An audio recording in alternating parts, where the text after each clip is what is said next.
আসসালামু আলাইকুম। সবাই হয়তোবা ভাবতে পারেন যে ম্যাথ প্রবলেম 1টা সবার শেষে কেন শেয়ার করা হয়েছে। মূলত ম্যাথ প্রবলেম যে 1 এটা আমরা এটার সাথে এই ম্যাথের সাথে আমাদের মিড টার্মের ম্যাথের অনেক মিল আছে। সো আপনারা যখন ম্যাথ 1 টু 2 থেকে 5 পর্যন্ত যে প্র্যাকটিসটা করেছেন এটা আপনাদের জন্য আগে করা দরকার ছিল। এই জন্য এখন আমরা ম্যাথ প্রবলেম 1টা 17 মিনিটের মধ্যে দেখব। সেটা হচ্ছে দেখেন এখানে আমরা একটু পড়ি প্রবলেমে কি বলা হচ্ছে।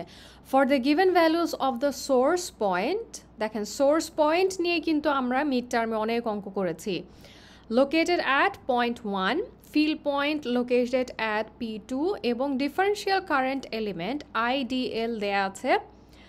ক্যালকুলেট করতে বলা হচ্ছে ডিফারেন্সিয়াল, তার মানে ডি, শুধু ম্যাগনেটিক ফিল্ড ইন্টেন্সিটি কিন্তু না, শুধু বি না, বলছে differential magnetic field intensity dB vector বের করতে বলা হচ্ছে।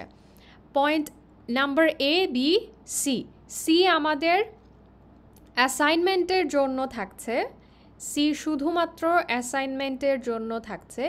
এ এবং বিটা আমরা এখানে দেখব। আচ্ছা, P1 পয়েন্ট দেওয়া আছে 002, P2 দেওয়া আছে 420 এবং বলা হচ্ছে 2 pi a vector z micro ampere meter দেওয়া আছে। এখন আমাদেরকে বের করতে বলা হচ্ছে ডিফারেন্সিয়াল ম্যাগনেটিক ফিল্ড ইন্টেন্সিটি। তাহলে আমরা ডেফিনেটলি এটা বায়োট সেভার্ট ল থেকে আসবে। সো আমরা কি করব, আমরা লিখব from Biot-Savart law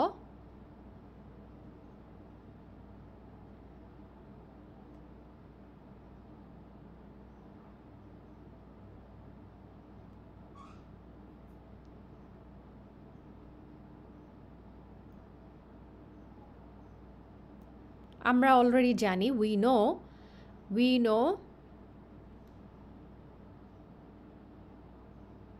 dB vector, এটা ক্লাসে করিয়েছি, একেবারে শুরুর দিকে করিয়েছি।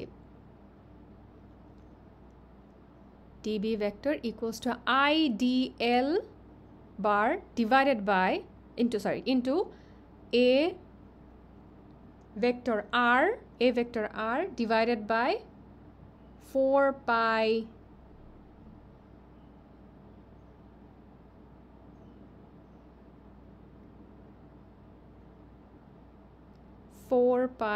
r স্কোয়ার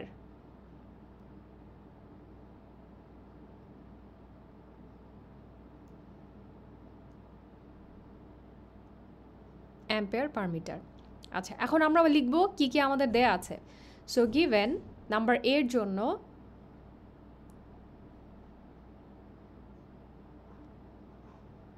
গিভেন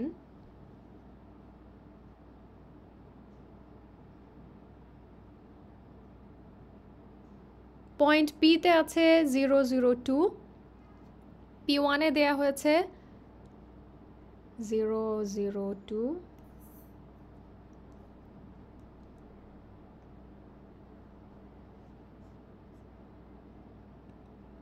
পয়েন্ট 2তে দেওয়া হয়েছে 420। IDL এর মান, এটা কিন্তু IDL এর মান, এই যে এই মানটা দেখতে পাচ্ছেন না, এটা IDL এর মান। So IDL bar is equal 2 pi a vector z micro ampere metre.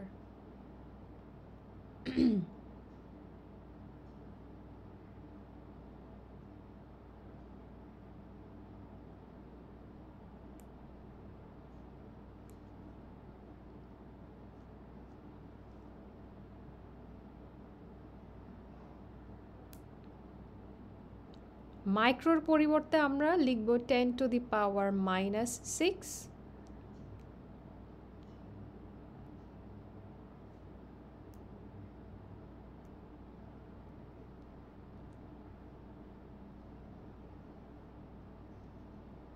আচ্ছা, এখানে দেখেন, এখানে এ ভেক্টর জেডটা লেখা হয়নি, আপনারা প্লিজ লিখে নেবেন এ ভেক্টর জেড, এখানে এ ভেক্টর জেড লিখতে হবে।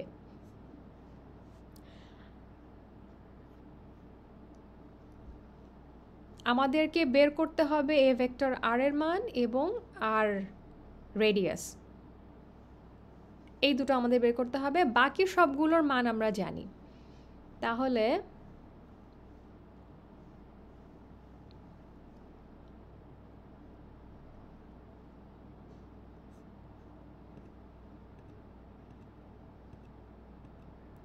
আচ্ছা, এই ছবিটা বেসিক্যালি আপনাদের আঁকতে হবে না, এই ছবিটা আমি বোঝার সুবিধার্থে লিখেছি।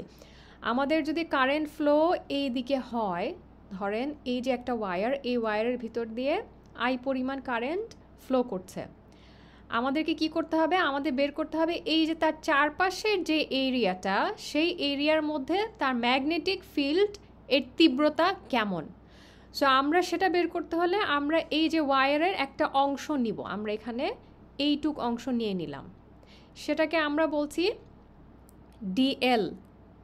এখন ডিএল বার কেন দিচ্ছি, বার দিচ্ছি এই কারণে, কারণ আমার এখানে ডিরেকশন আছে দেখে আমি বার দিচ্ছি, এবং আই ডেফিনেটলি এই ওয়্যারের ভিতর দিয়ে কি প্রবাহিত হচ্ছে, কারেন্ট প্রবাহিত হচ্ছে, এই কারণে আমরা আই ডিএল বার লিখি।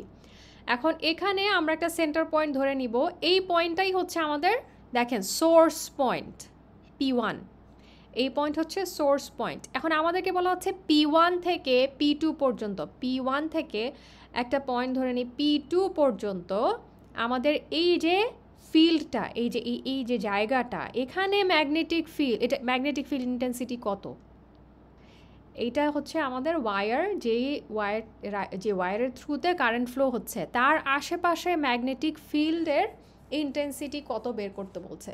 তো এখন আমাদেরকে বলা হচ্ছে যেহেতু XYZ অ্যাক্সিসে আমরা electric field magnetic field intensity অথবা ইলেকট্রিক ফিল্ড ইন্টেন্সিটি মেজার করে থাকি, সেই কারণে আমরা এখান থেকে একটা সেন্টার পয়েন্ট ধরে নিলাম উইচ ইজ সোর্স পয়েন্ট, এবং বলা হচ্ছে ফিল্ড পয়েন্ট পর্যন্ত আমাদের ইন্টেন্সিটি কত। এই পয়েন্ট থেকে এই পয়েন্ট পর্যন্ত যেটা আছে রেডিয়াস আর, এ ভেক্টর আর, এবং এই পয়েন্টে আমরা দেখতে পাচ্ছি এ ভেক্টর আর দেয়া। তাহলে আমরা এখন যেটা করব, আমরা এই দুটা পয়েন্টকে ধরে, আমরা বেসিক্যালি এই দুইটা পয়েন্টকে ধরে হচ্ছে আপনার ম্যাগনেটিক ফিল্ড ইন্টেন্সিটি বের করব। তাহলে সোর্স পয়েন্ট থেকে ফিল্ড পয়েন্ট যখন আমরা বের করি, আমরা কি করি, আমরা হচ্ছে দুটো অ্যাক্সিসের বরাবর দুটো অ্যাক্সিসের ডিফারেন্স ধরি।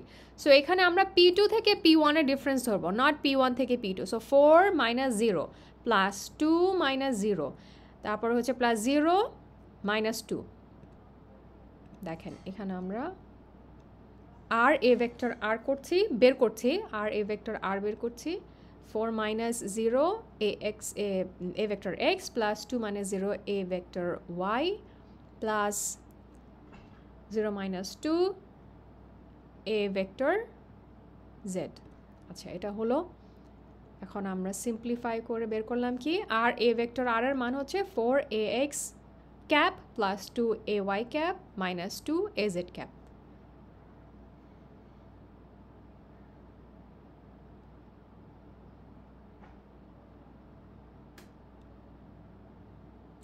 এখন আর এর মান যদি বের করতে হয় একই রকমভাবে আমরা এটা রুট স্কোয়ার বের করব।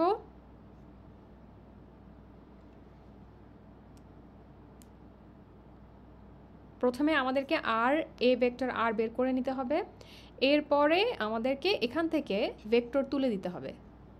ভেক্টর তুলে দিলে আমরা কি করি, আমরা রুট স্কোয়ার করি। তাহলে এখান থেকে আমাদের কত আসছিল, একটু পিছনে যাই, এখান থেকে আমার রুট 24, এখানে এসছে আর এর মান এসছে রুট 24। তাহলে আমরা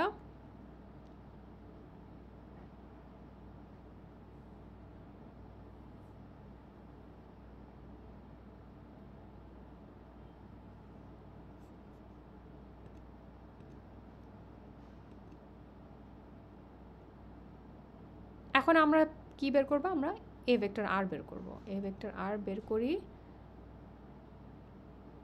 হচ্ছে R a vector R divided by, এটা হচ্ছে আর এর মান, এটা আর এর মান। দুই পাশে যখন আমরা দুটা বার দেই তার মানে এটা ম্যাগনিটিউড।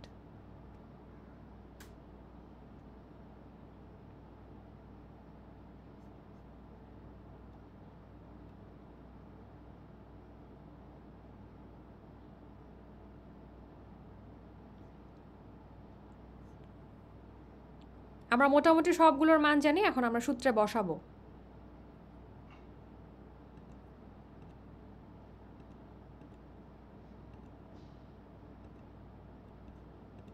আমি পজ দিচ্ছি, আপনার একটু দেখে দেন।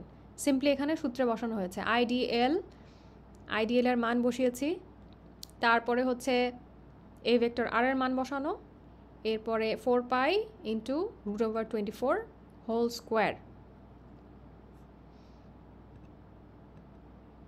আপনারা যেটা করবেন সব সময় সব অঙ্কেই যেটা করবেন সেটা হচ্ছে নাম্বার যেগুলো আছে সেগুলোকে ক্যালকুলেট করে ফেলবেন।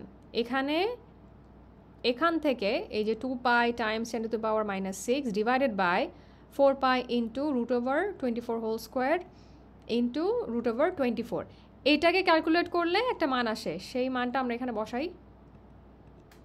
এখানে আদৌ বসানো হয়েছে কি না, আচ্ছা সেটা আপনারা বের করে নেবেন। এটা আপনারা বের করবেন, বের করার পরে বাকি অবশিষ্ট যে অংশটা থাকে এ ভেক্টর জেড, তাহলে 4 এ ভেক্টর এক্স প্লাস 2